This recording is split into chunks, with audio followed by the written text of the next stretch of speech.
大家好，今日係2025年嘅7月6日，今日講下馬斯克咯。馬斯克咧就喺X 啊，即係 Twitter 啦，裏邊就公開講啦，佢話要成立一個新政黨，因為咧佢裏邊嗰啲支持者咧就投票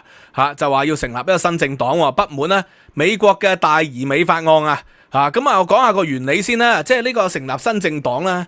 會造成咩影響咧？喺而家呢刻，其實咧就唔需要，亦都冇可能執政如果成立一個新政黨咧，只需要做個好簡單嘅工作嘅啫，就係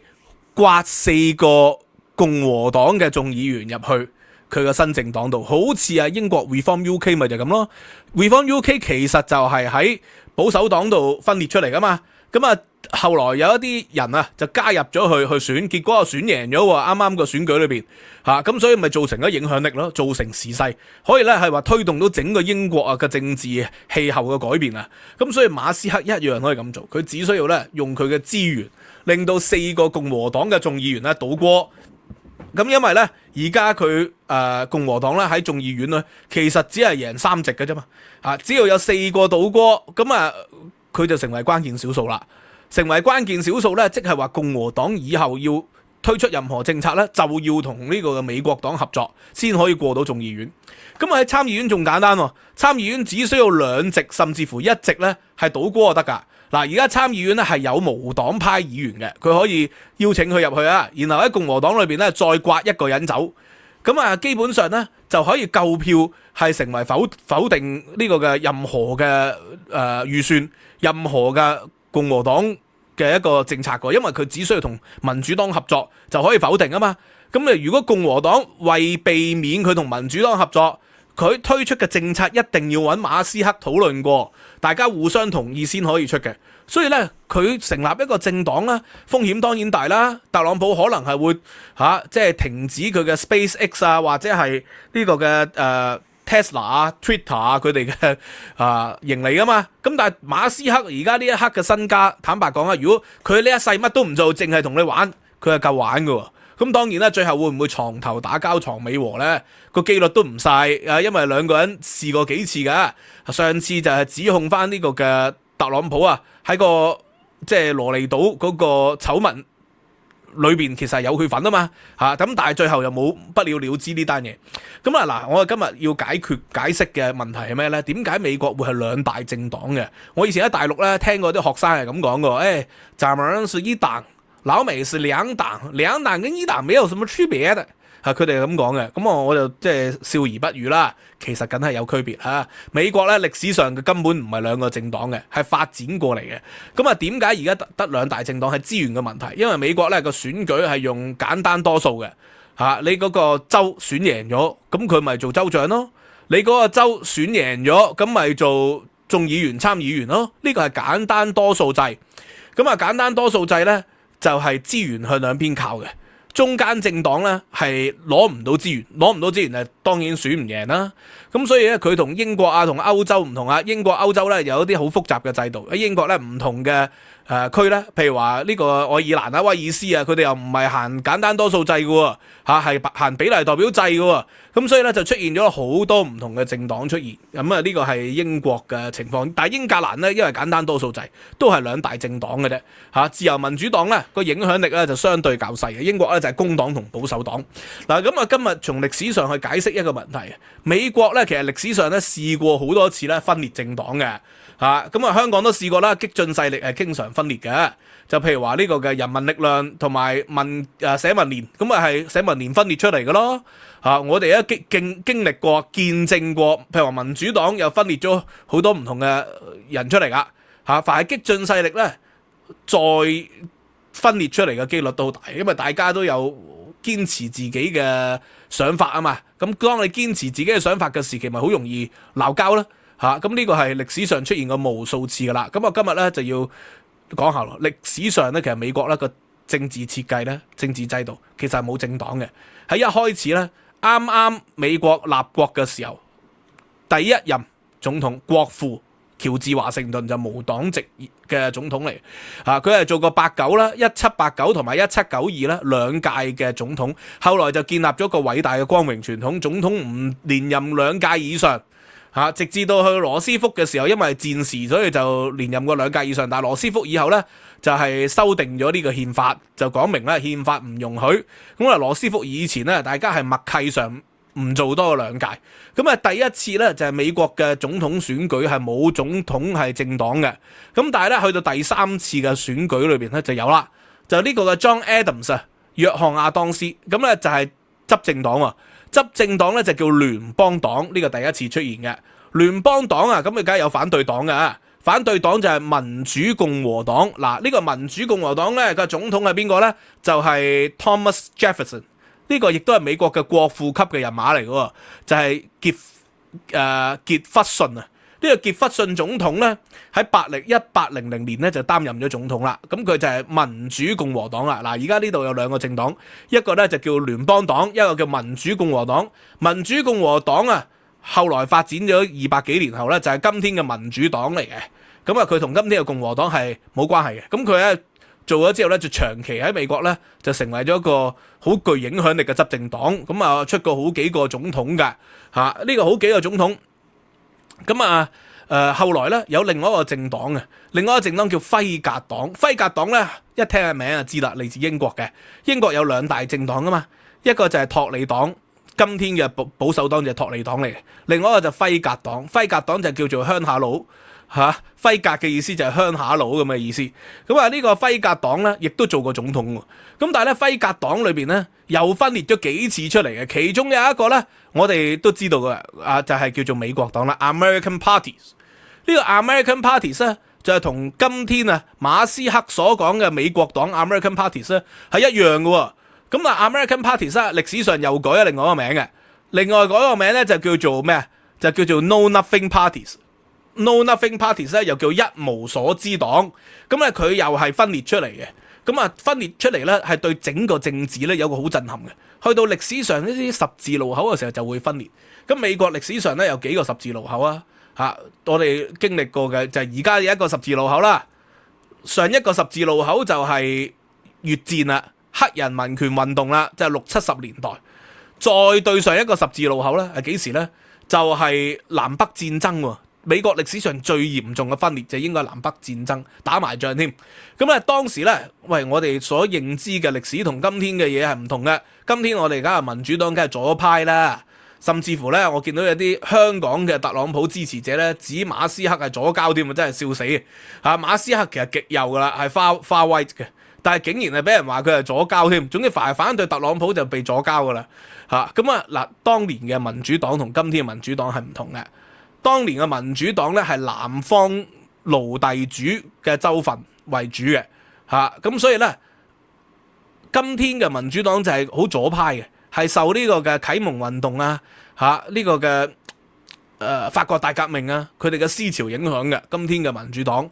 其實係上個世紀2次世界大戰後咧，民主黨左傾就係喺嗰個時候，但係喺南北戰爭嘅時候咧，民主黨咧係極右嘅喎。佢係主張蓄奴合法化嘅，主張咧呢個嘅州權唔干涉總統，唔可以干涉南方嘅州份。所以咧南北戰爭咧就係以民主黨為首，後來民主黨直頭要獨立出美國添，但係咧北方咧就唔同啦，北方咧就有幾個新嘅政黨。第一個新嘅政黨就係共和黨，1854年崛起嘅。共和黨最出名嘅代表人物係咩？係林肯喎。佢係代表北方嘅自由階級，所以共和黨嘅崛起咧係反對蓄奴喎，係全面廢除蓄奴，然後咧因為咁樣咧，林肯執政嘅時候咧全面廢除蓄奴，南方就要叛亂啦。呢個就係個歷史嚟嘅。咁好，喺1830年代後咧，其實咧因為英國就廢咗奴啦，所以咧慢慢呢個廢奴思潮都影響咗美國。美國出現咗幾個政黨啦。輝格黨咧曾經係做過總統嘅，喺歷史上咧有一個總統就係嚟自輝格黨嘅，就係1850年呢個總統叫做菲爾莫爾，就係嚟自呢個嘅輝格黨，佢做過總統。而輝格黨咧裏邊又分裂咗出嚟，北方嘅輝格黨就認為咧，喂，北方梗係以工人階級為主噶嘛。佢哋梗係反對奴隸㗎，以工商階層為主，以知識分子為主。北方有哈佛大學，有哥倫比亞大學，有長春藤大學有呢啲美國咧最具影響力嘅知識分子喺裏邊，佢哋係反對咧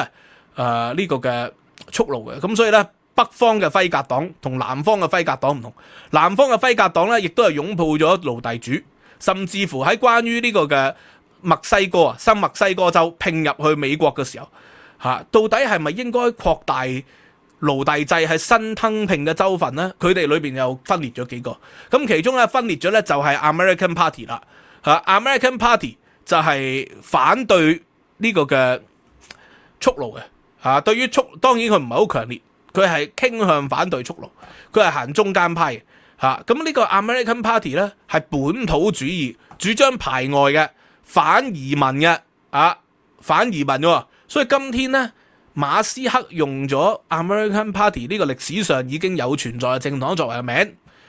佢冇理由唔知㗎，佢唔知佢啲幕僚佢都知啦。係咪？咁所以其實應該係 far right 嘅，繼續係反移民，繼續係排外政策。咁但係咧，佢哋都係有部分係反蓄奴傾向喎。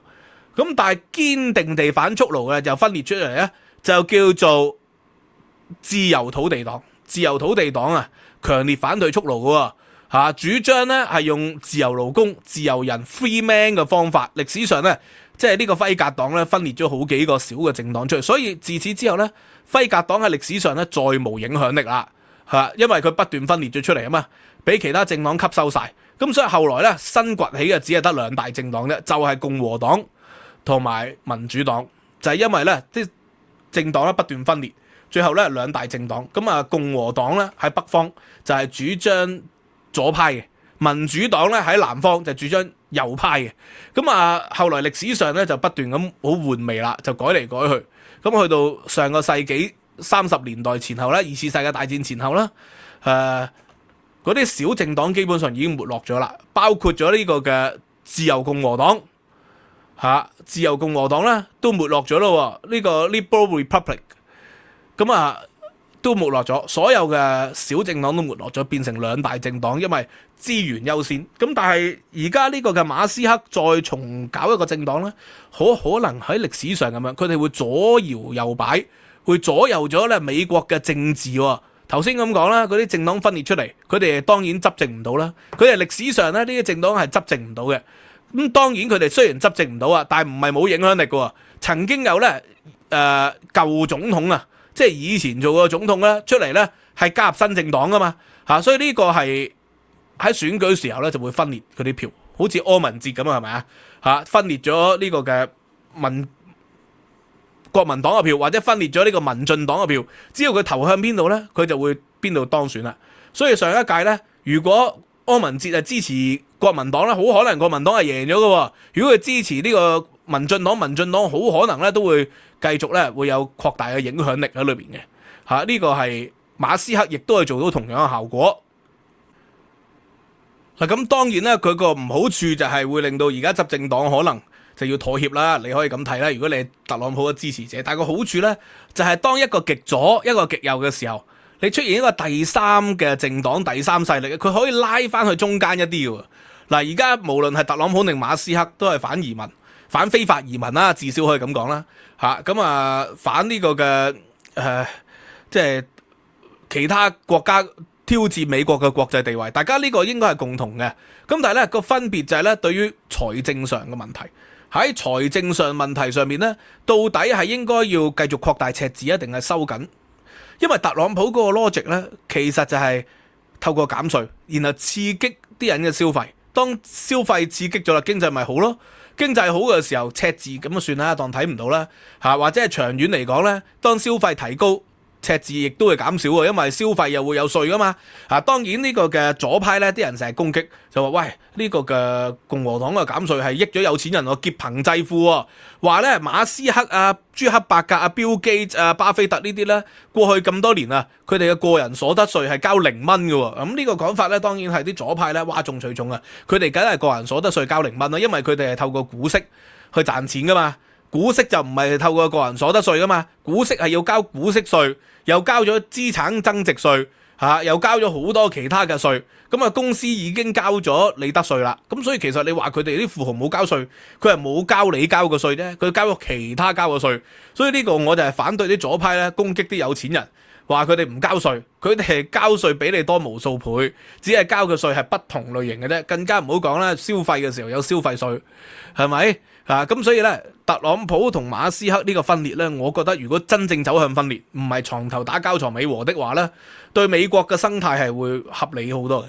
係會令到咧呢個嘅極左極右政策咧係拉翻去中間度因為無論係極左定極右，一旦走向極端咧，個社會就變得好危險噶咯，因為啲人變得民粹變得激進。咁而家馬斯克走出嚟呢一種咁嘅舉措咧，歷史上啊，無論係呢個嘅自由土地黨、輝格黨，還是係 No Nothing Party 美國黨咧，都係有佢嘅歷史作用喺裏邊嘅。咁但係長遠嚟講咧，喺21世紀啊，兩黨制我認為係係有問題嘅，的確，因為而家個社會啲人越嚟越激進。因為大數據咧令到啲人咧淨係一係聽極左，一係聽極右，中間嘅政黨咧個生存空間細咗好多，所以即使馬斯克成立一個中間政黨咧，中間偏右咧，佢都會喺下一次大選可能咧被淹沒咗，佢只可以喺呢個中期選舉前後造成佢嘅影響力喺裏邊嘅啫。咁所以我認為21世紀咧民主國家、民主社會必須要改革嘅。要對於呢個嘅大數據嘅問題或者選舉制度咧改革，我之前提出過啦。我認為選舉應該都有過冷河期噶嘛，冷靜期噶嘛，所以最合理就係應該係有首輪投票、次輪投票。首輪投票同次輪投票可能中間隔咗3個月，令到啲人咧係會有更合理嘅一個消化先至有大選嘅可能性。咁或者係用比例代表制嚟改革單議席單票制，咁樣就可能令到中間嘅聲音咧係會更多人聽到嘅。咁 anyway 咧，我嘅今日嘅分析就去到呢度啦。破咗人哋話美國兩黨制跟咱們一黨嘅沒區別，呢個係有好大分別嘅。兩黨係結果，唔係個制度設計。中國嘅一黨係個制度設計中國咧佢哋嘅制度設計就一黨專政，然後就多黨合作佢哋嘅意思係咁樣嘅喎。咁哇係咪矛盾啊？一黨專政多黨合作，咁民主集中制啊嘛。咁唔係喎，咁一黨專政點會多黨合作咧？專政係對敵人專政喎，對人民就民主喎，呢個叫民主專政無產階級人民民主專政，同佢合作嗰啲就叫人民，人民咧就可以合作嘅，所以有啲什麼致公黨嗰啲叫做花瓶式政黨啦，民主黨派啊嘛。咁但係咧敵人就係專政嘅，所以叫一黨專政多黨合作，呢個就係中國嘅制度。美國咧兩黨制就唔係個制度嚟嘅，歷史上係有多黨甚至乎無黨籍，有3次無黨籍嘅總統做過嘅呢個就係歷史啦，要破障。OK， 今日講到呢度，希望大家支持啦，支持會員平台 Patreon， 多謝大家YouTube 咧嘅 membership 咧都有好多獨家嘅影片喺裏邊嘅，咁而且咧有優先聽、優先睇，咁可以知識有價，多謝大家，拜拜。